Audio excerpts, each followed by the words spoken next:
Hello everyone, it's Brett here, Lionheart84. So if you were watching my tamarillo videos a month or so back, you know that I'd cut the tops off my two tallest ones, which were near enough 8 feet tall. Now what I've decided is to try something slightly different with overwintering them this year. Last winter I didn't have a summer house or garden shed at all, so the tamarillos, I left a couple of outside which naturally died, and the others I had in my kitchen, which took up an awful lot of space. But the problem I had with them last year is I found they were absolutely plagued by aphids in winter in the house. I mean, they were absolutely smothered the leaves, and it didn't do them any good, and they spread to other plants. So what I've decided to do now I've got the summer house this year is to stop water loss and to try and get rid of the aphid problem. I've decided to take all of the leaves off these plants, as I have done with that one already, and then keep them nice and dry in here, in the hope that this will give them enough protection from frost to stop stem dieback. But also mainly by removing all these leaves, there's nothing for the green fly to feed on, and if I just get a few on the bare stems, it'll be quite easy to spray them, treat them, or wipe them off. And also, without any leaves on and being kept fairly dry and semi-dormant, these shouldn't require much light in here, so I can keep them at the back more and concentrate on getting the citrus at the front where they need more light. So basically all I'm planning to do with these is, and I'll just show you on a couple now, is I'm just going to take off most of the leaves, virtually every leaf. What I'll probably do,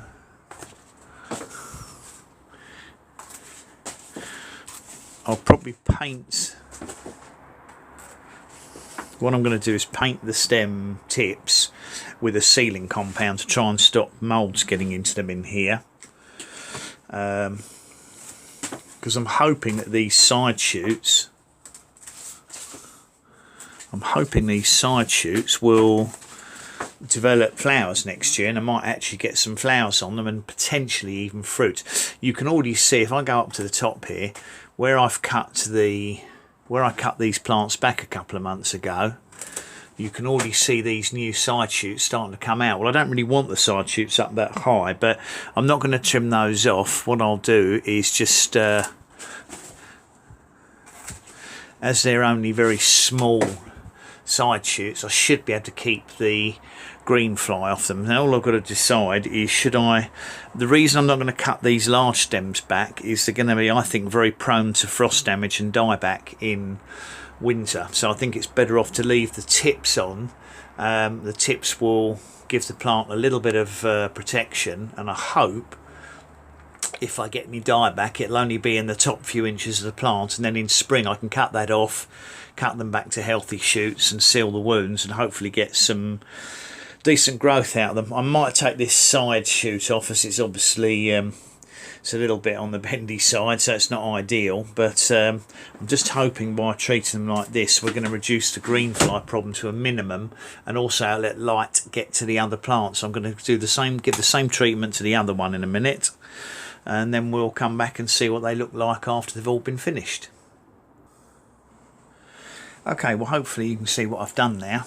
I've pretty much cut off every leaf and stem apart from a couple of tiny little buds at the top there, just to protect the tips.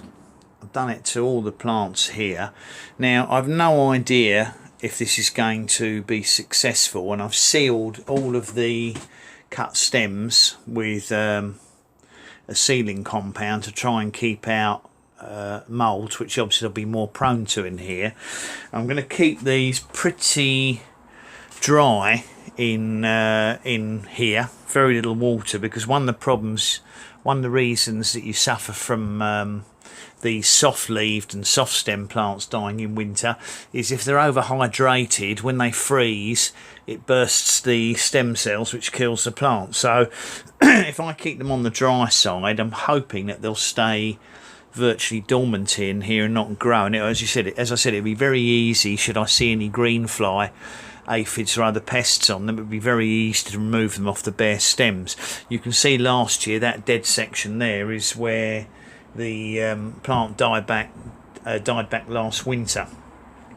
Now, in case it fails and we get very cold weather and these all die in the garden shed, I will have at least one in my kitchen, which I'll cut back and leave in the kitchen. I've got 2 or 3 more still in the garden outside. I'll have at least one inside so that next year I've got a fallback plant if these all completely fail. But I just thought the people who've been following my tamarillo experiments would be interested to see what I'm planning to do to try and keep these alive over winter. And I'm hoping, as I said, that they'll stay reasonably frost free in here, and if I keep them on the dry side. And of course, without the leaves on, they won't transpire anywhere near the amount of water they would lose in summer, because those huge leaves really evaporate water quickly. So by having almost no leaves on them, they shouldn't really suffer from drought too much. And I'll just give them a little bit of water, perhaps once a month, to make sure that the roots are kept in good condition. And I should be able to judge that by checking that the stems are still green. So anyway, thanks for watching that video. For anyone who's interested, that's the tamarillos and what I'm doing to try and overwinter them in my summer house. And obviously I'll keep you updated with progress as we go over the winter and see if it's successful or not. So thanks for watching the video. Please give me a thumbs up, share it with anyone you think might find it useful.